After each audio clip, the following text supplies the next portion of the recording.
السلام علیکم ورحمۃ اللہ وبرکاتہ۔ آج ہم کھانا کھانے کی دعا سیکھیں گے۔ کھانے کے درمیان کی دعا، کھانے کے بعد کی دعا۔ پیارے بچوں، جب بھی آپ کھانا شروع کریں تو اس سے پہلے ہاتھ ضرور دھویا کریں اور پھر کھانا کھاتے وقت دعا ضرور پڑھیں۔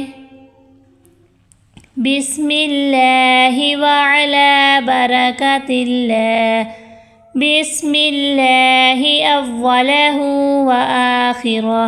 اگر آپ کھانے کے وقت کی دعا بھول جائیں تو جب بھی یاد آ جائے تو یہ دعا ضرور پڑھیں۔ اور کھانے کے بعد کی دعا، الحمدللہ الذی اطعمنا وسقانا وجعلنا مسلمین۔